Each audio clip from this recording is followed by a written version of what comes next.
Hey everyone, welcome to Amanda's Book Corner. I'm Amanda, and this is the first part of my May wrap-up.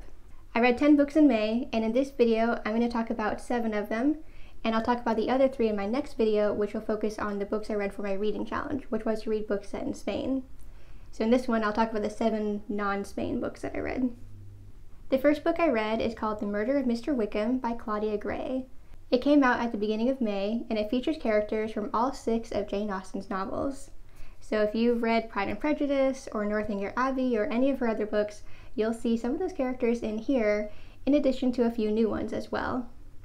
The author decided to make a timeline of when she thought each of the books would take place sequentially, and from there figure out how old the characters are in relation to each other. And some of the characters are old enough that they have children who are teenagers or even into their early 20s. Other characters maybe have small children, and other characters only just got married. In addition to the familiar faces, there are also 2 new characters that play a pivotal role in this book. First is Jonathan Darcy, the first son of Mr. Darcy and Elizabeth. We also have Juliet Tilney, who is the daughter of Henry and Catherine from Northanger Abbey. So characters from all of these books get together for a house party, and as you could probably surmise from the title, Mr. Wickham, that evil guy from Pride and Prejudice, doesn't make it out alive. It's not just the Darcys who know and loathe this man. As you begin to see, other characters have also interacted with him and also have pretty good reasons to hate him and maybe even want him dead. So this is a Jane Austen cozy mystery that you never knew you needed, and it really is delightful. We watch as Jonathan and Juliet team up to crack this case, and they're really good investigators. I would say they're much better investigators than the adults that they're staying with, because while other people make some assumptions that maybe they shouldn't make, these 2 really do want to question all the facts and make sure they get the right culprit. I really enjoyed this book. I thought it was just delightful, and I really liked the 2 new characters.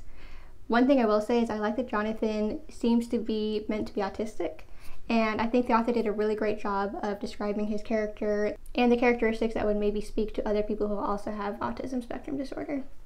I'm not autistic, so I can't speak from experience, but to me it seems like the author did a really great job of describing his character and the certain characteristics that would probably speak to other people who do have autism. So one thing I will say is that while I was reading this, I was really working to keep track of who all the characters were and what the timeline was and how they were related to or knew each other. And so I kind of wrote this really poorly. My handwriting's not very good, but I did kind of scrawl out this little chart here to keep track of everything. Also, I have to admit, I've only read 3 of Jane Austen's 6 novels. I just haven't gotten around to some of them. I read Persuasion when I was in college, and then after that I read Emma, and then only a couple years ago I read Pride and Prejudice finally, but I haven't read the other 3, so while I was familiar with some of the characters, and some less so because, you know, it's been a while since I finished college, but the other characters I wasn't quite as familiar with, and so I did try to look them up online, kind of get a feel for who they were. But regardless, I really enjoyed this whole novel. I thought it was really fun. And although the pacing did dip a little bit in the middle, I still thought it was fun, and I liked trying to figure out who it could possibly be and hoping it would be none of them, but of course it had to be someone. So I just thought it was really fun, and also I just kind of felt happy that Mr. Wickham is finally dealt with and done with. I gave this one 4.5 stars, and it's the first in a series, so I do really look forward to reading whatever's next. And there's a little bit of a romance, possibly, maybe, between Jonathan and Juliet, so hopefully we'll see more of that as well in future books. The next book I read is Bloomsbury Girls by Natalie Jenner, and I listened to the audiobook version done by Juliet Stevenson. Her first book was called The Jane Austen Society. I have not read it, but if you have read it, you might recognize some of the characters from that book who make an appearance in this one as well. However, if you're like me and you haven't read the first one, it's okay. This one works completely as a standalone, and so you don't need to have read the other one to enjoy this one as well. This book is set in the first few months of 1950 in London, and it follows 3 women who work at a bookstore called Bloomsbury Books, and the ways that they're fighting for more rights, for more control, for more recognition for the work that they do. And it's a really great story that shows post-war London, but also shows some early feminism, which I really enjoyed. First, we meet Evie Stone, who is a recent college graduate, and she has her own secret project that she's working on, and working at Bloomsbury Books can actually help her achieve her goals. They're kind of a secret though, so I'm not going to tell you exactly what she's doing. We then meet the 2 women who already work at Bloomsbury Books and have done for about 4 years at this point. One is Vivian, who is about 30, and she works on the floor, but she wants to be an author, and she's probably the most feisty, fiery woman of the three, and I really liked her. Then there's also Grace, who is the oldest of the three. She's nearing 40, and she's a mother with 2 sons, and she's not as into books as the other 2 are, but she is working to come to terms with where she's at with her marriage and with the kind of life that she wants to lead, regardless of what her husband thinks. This is a very gentle and quiet book, and I will admit it did take me a little while to get into it. It's not super plot-driven. I'd say it's probably more character-driven than anything else. So it didn't quite capture my interest right away, but over time it really did sink its teeth into me, and I really started to care for these characters and really like the characters. I will say that as a person who loves books and loves reading and loves the idea of the whole literary publishing world, I thought this was a great book, and I really like seeing the different aspects of what goes into running a bookstore, hosting author events, what goes into the behind the scenes of maybe writing and editing and things like that. And this book also features a lot of famous people that you might recognize who were writing and in the publishing world in the mid-1900s. And so that was really fun to see. I also just really like seeing how these 3 different women are really striving for something more than what they have. The bookstore where they're working is run by men, and the men are a little bit sexist and don't think women can or should have control. And these women really do want to prove that women writers should be respected, women workers should be respected, and that they can achieve more than what they've been allowed to achieve so far. Juliet Stevenson also did a great job of narrating this novel. I think she had exactly the right tone that really set the pace for the book and really amplified the kind of story that Natalie Jenner is writing, and she just really made sense for narrating this book, and so I think she did a great job, and I'm really happy that I listened to the audiobook version. So I definitely enjoyed this book in the end. Although it did take some time for me to get into it, by the end it had completely captured my interest and my heart, and so I really liked it. In the end, I gave it 4 stars. The next book I read is called When We Return by Eliana Tobias. So this is not a book that I was planning to read, but one day I got an email from NetGalley, and this was one of their books that they had that was featured as a Read Now book, which means it's available right away without even requesting. And the reason I was drawn to this one is because it is set in Peru, in Lima specifically, and my husband is Peruvian. I've mentioned that in numerous videos by this point. And so I'm always interested in reading books that are set in Peru and are about Peru, and especially if they're written by Peruvian authors. Now this author is actually from Chile, but she did work in Peru, and so I was really interested to see what she would have to say about the time in Peru's recent history, a time when my husband was a child and going through the terrorism that the country was facing at this time. Now I will say I didn't know before starting this book, I didn't find out until I was finished with it actually, but it's kind of a sequel to the author's previous book called In the Belly of the Horse.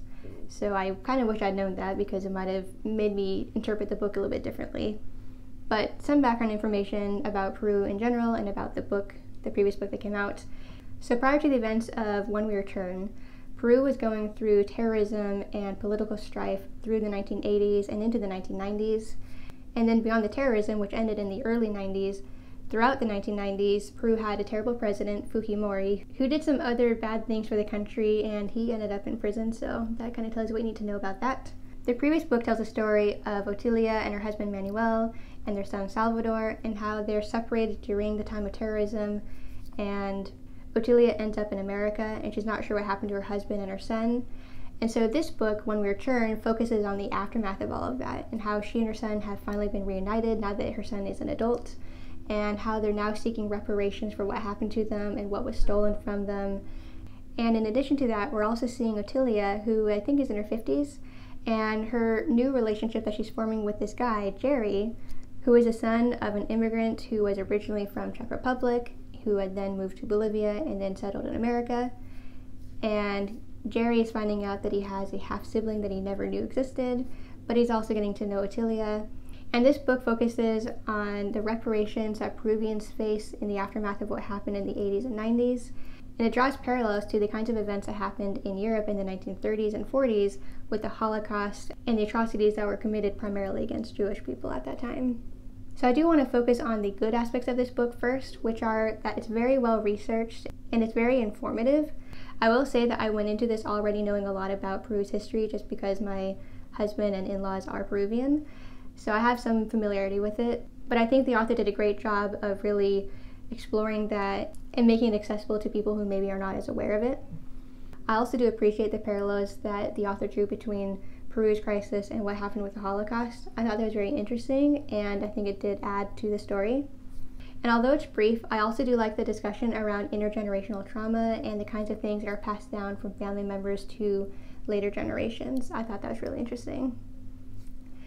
Now, I do have to admit that beyond those merits, this book is not without its drawbacks.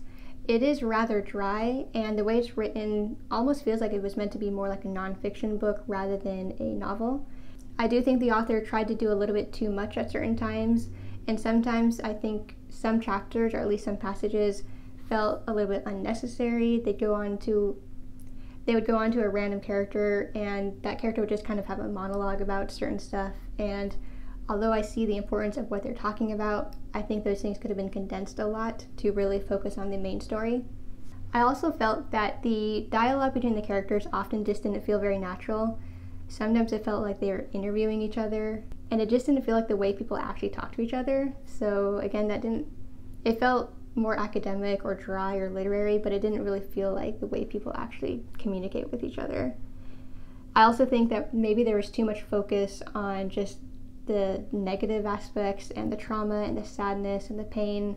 There wasn't really any room for levity in this book, even though it was under 300 pages.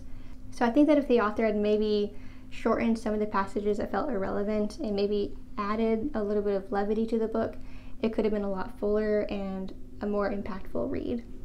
So I did appreciate a lot about this, but I didn't particularly enjoy reading it. So in the end, I give this book 3 stars.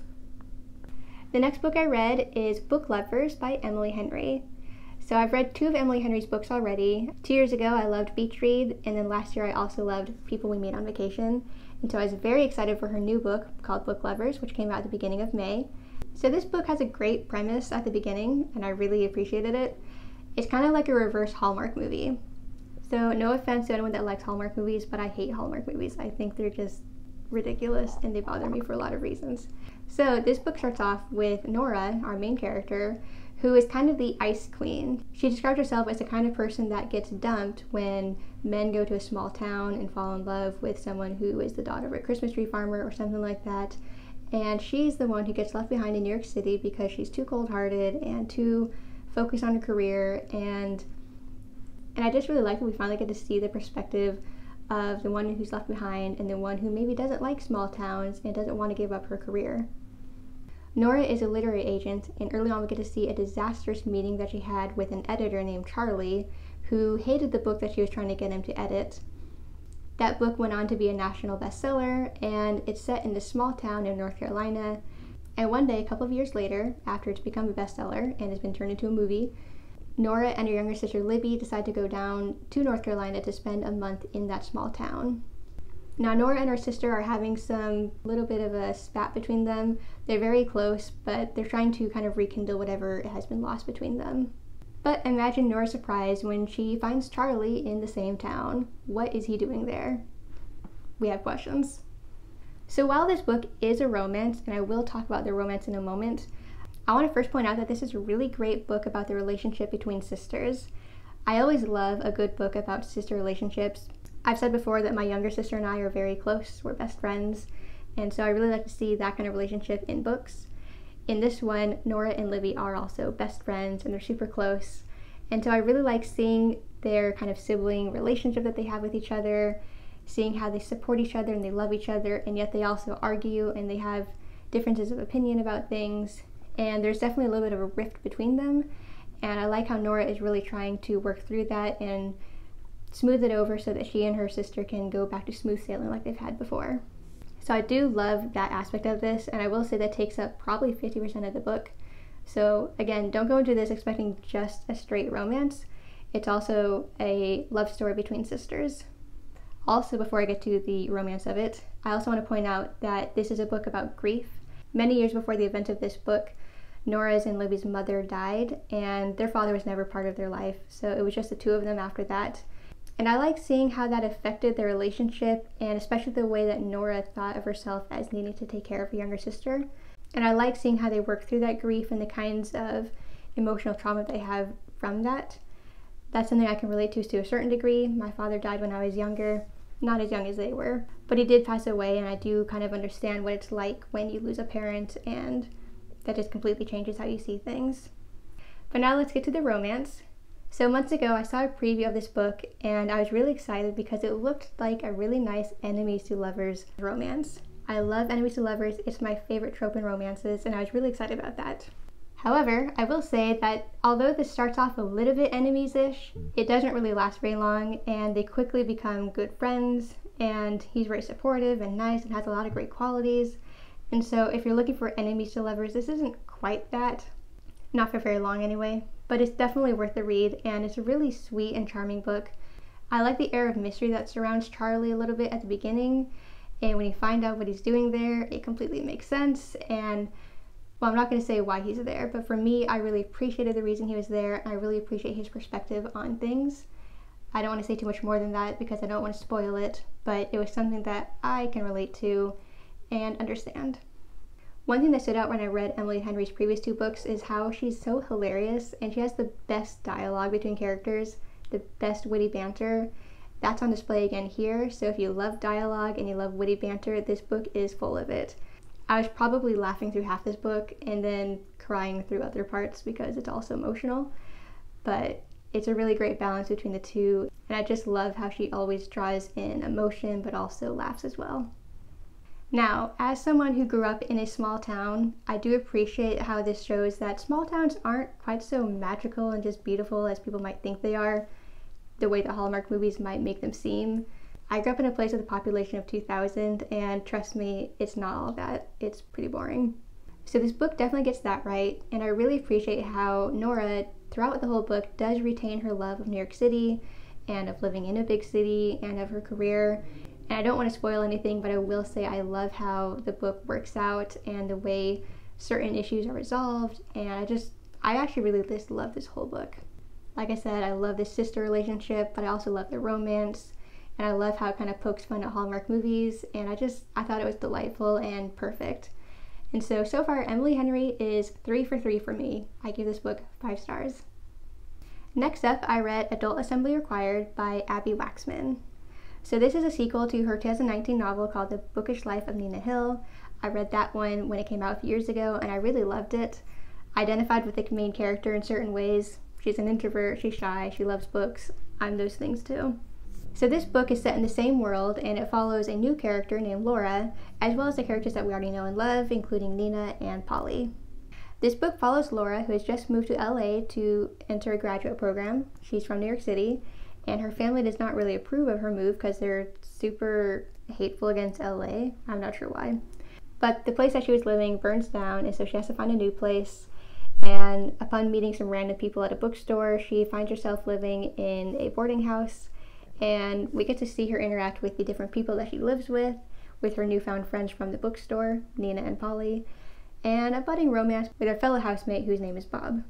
So the previous book, The Bookish Life of Nina Hill, was very funny and whimsical and kind of quirky, random, and although that style doesn't normally work for me, it did work for me in that book and I enjoyed it.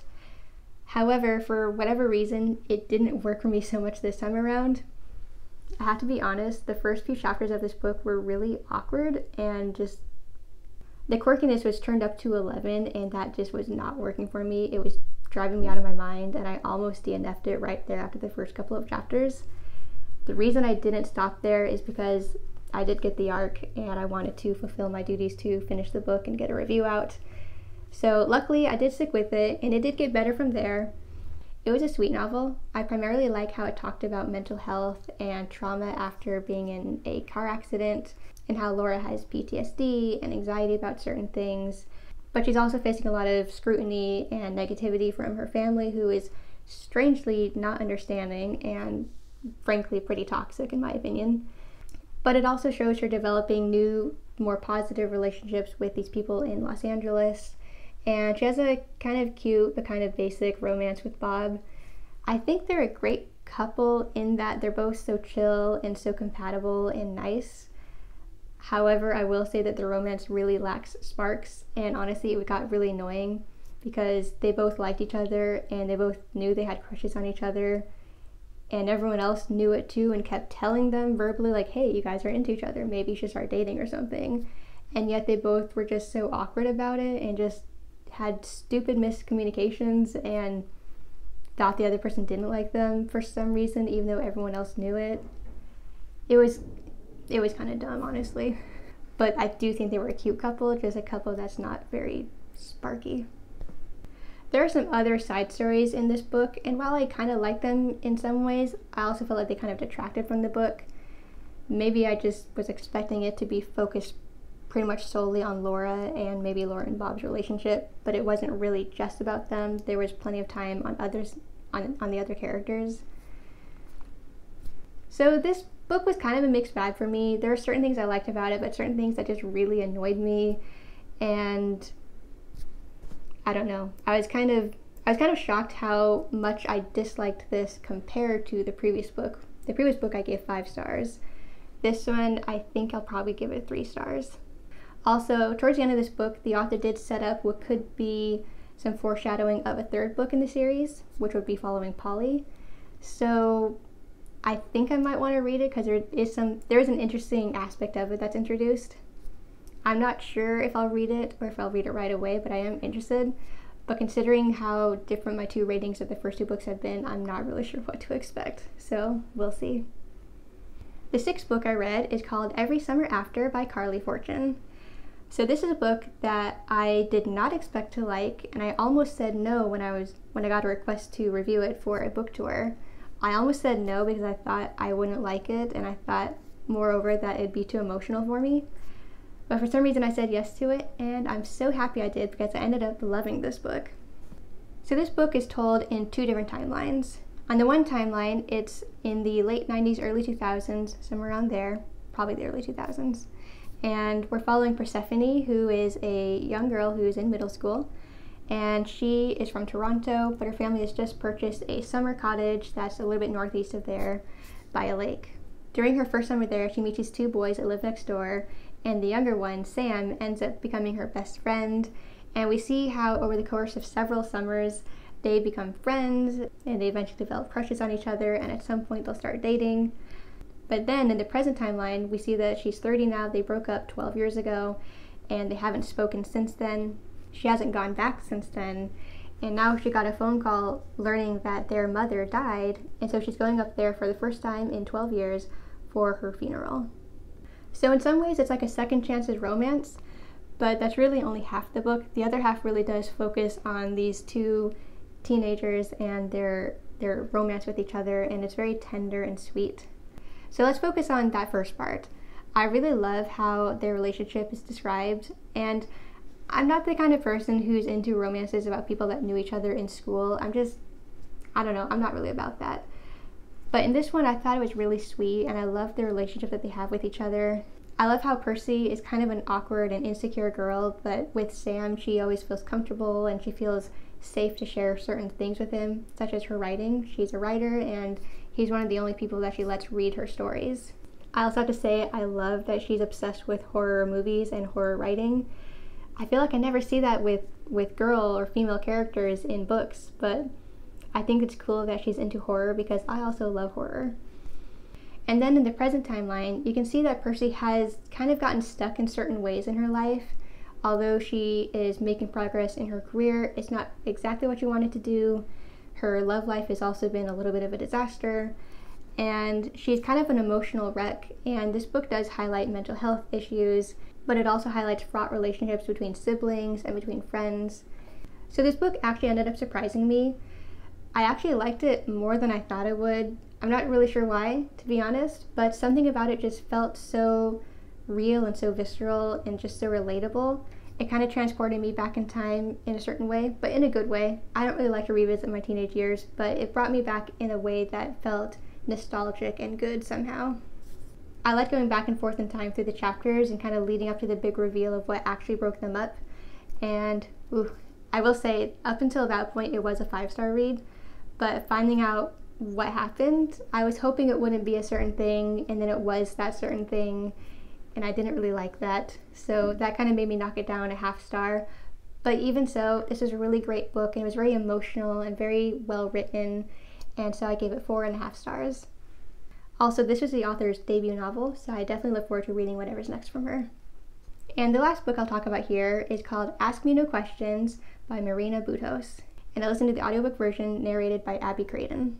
So I picked this one out because I wanted to read something that would work for AAPI month, which is in May. And so this book is about a Bangladeshi family who's living in New York City in the early 2000s, and they're undocumented immigrants. And we watch as this family kind of gets torn apart because of immigration laws and the kind of racism that this country faces. So it follows this girl Nadira, who's 14, and her older sister Aisha. And these two girls and their parents are leaving New York City, and they're fleeing to Canada so they can seek asylum there because they're starting to not feel safe in America in the wake of 9/11 and the war that came out of that. But they're denied entry, and because her dad's visa is expired, he is at risk of being deported. So while their parents stay up in Vermont waiting for the trial to be sorted out, the two sisters go back to New York City to finish school. The older sister, Aisha, is about to finish her senior year, and she's hoping to get into college. And we watch as these two sisters, who have a kind of fraught relationship with each other, learn to live without their parents, but also work to try to get their parents' case resolved so they don't have to be deported. I didn't know going into this that this book is actually a young adult novel, but it does really show in the way it's written and in the narration style as well. It makes a rather complicated topic more comprehensible, and I really like how the author shines a light on people who are undocumented and shows that they're not bad people. They're not people that deserve to be deported. It shows them as real people who have goals and ambitions, and they work hard, and they just have unfortunate circumstances which have led them to flee their country and try to gain asylum and citizenship in America. I like seeing the contrast between the two siblings and how the younger one feels inadequate compared to her older sister, but how they eventually kind of flip places a little bit, and the kinds of things they're able to do to help with their dad's case. It's a very inspiring novel, but also rather emotional, and it highlights a lot of difficult things that happen, very scary things that I wish immigrants did not have to face in this country. It was a moving novel, and it was pretty short actually, and I think it really does a great job of highlighting an important issue. So I gave this book 4 stars. So that's it for the 7 books in this wrap-up. I'll talk about the other 3 books I read in a future video that comes out next week. It'll focus on the books I read for my Spain reading challenge. So I hope you enjoyed this wrap-up video. If you did, please like, comment, and subscribe. And to make sure you don't miss any more of my videos, please ring the bell to get all my notifications. I put out about 1 book per week. My rate has gone down lately, I'm sorry, but I will try to get it back up to 1 per week and then maybe 2 per week again. But in any case, thanks for watching this video, and I hope to see you in the next one. Bye!